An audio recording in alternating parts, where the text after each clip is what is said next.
former New York congressman and senior advisor for the Political Action Committee VoteVets, Max Rose. He served as an Army infantry officer in Afghanistan and received a Bronze Star and Purple Heart for his service.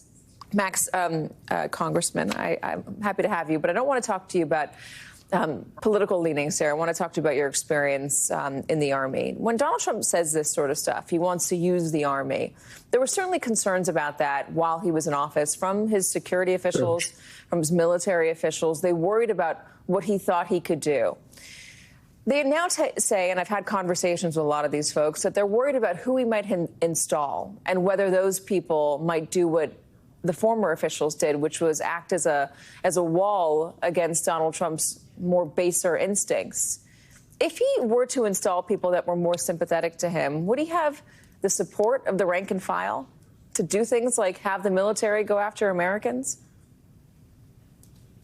You know, the thing about being in the military that's really special to the United States of America and special to the institution is that you swear an oath not to your leader, in fact, not just to the country, but rather to a document, to a set of principles, to the Constitution. And it is your responsibility to protect the nation against enemies to those principles, both foreign and domestic. You know, Donald Trump has not changed over the last decade, but one of the defining factors of his first presidency were such leaders as Esper, Milley, Kelly, who remembered that oath and bore allegiance to it and stood up to Donald Trump. Now Donald Trump has said that he will not appoint people who will have courage and who will have discipline. But I actually still retain great confidence in the men and women of the United States military, that they'll remember their oath to the Constitution and that they actually have an obligation to reject orders from whether it's the President of the United States or their superiors. But man, the stakes of this election could not be higher when you have a leading candidate saying that he will, for all intents and purposes, attempt to wage war on his fellow citizens. It's as scary as it gets. So where does your worry lie, you know, on a scale from 1 to 10, as somebody who's had the experience of being in the military and somebody who's had the experience of being in Congress and somebody who, you know, has seen Donald Trump, watched him for the past 9 years? Where, you know, if you're going to rank your worry, where is it on a scale? I mean, it couldn't be higher. It couldn't be higher. Donald Trump is a threat to all that we hold dear. But I don't want you to confuse that intense worry with any absence of confidence in our men and women in uniform, who, by the way, right now and for literally every day of my entire lifetime have been putting their lives in harm's way in defense of all that we hold dear. It is such a shame, though, that part of that sacrifice, part of that fight may very well be standing up to a leader here at home. It is, again, why this election is so significant, because Donald Trump, it wasn't like he didn't try last time around. And at times even potentially successful. Look at what he did with the Muslim ban, for instance. Look at what he did at Lafayette Square, where literally virtually gassed our own citizens, our fellow citizens. He, time and again, tried to push the limits in a truly fascist manner of what the presidency is meant to be. And so many times it was the brave, silent acts of individuals, generals as well as well below, to prevented him from doing that. This time around, one thing we have to give him and his colleagues, they will be less incompetent at trying to exercise their power. And that's why it makes the stakes of this election even higher.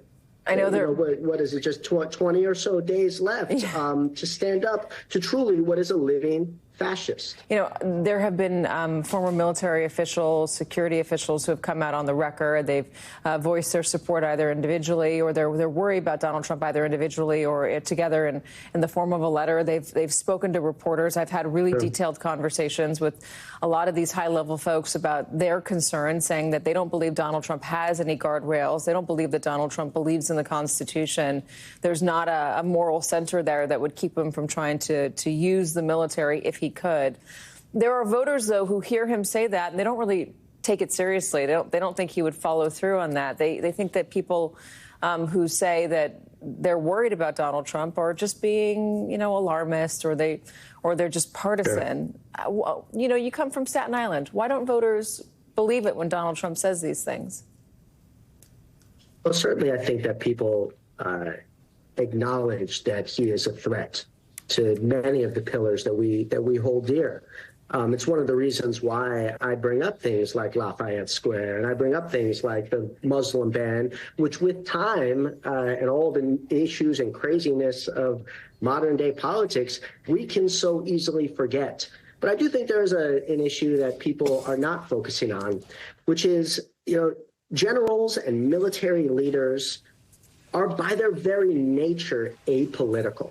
They spent their entire professional lives in an institution that said, irrespective of the political affiliation of their leader, you answer to the commander-in-chief.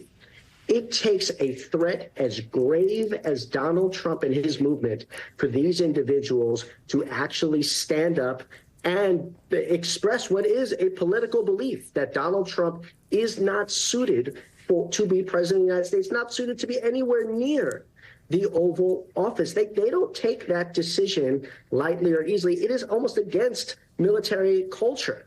But every single leader with significant responsibility who has come anywhere near Donald Trump, whether the Secretary of Defense, the Secretary of State, the Chairman of the Joint Chiefs of Staff, and on downwards, has said that this individual, Donald Trump, is extraordinarily dangerous, that you cannot take these words lightly. And I think we should not just take Donald Trump's words seriously, but also their warnings. When I say voters, I mean some voters, not all voters. Max Rose, congressman from Staten Island, former. Thank you so much for joining us. Appreciate it.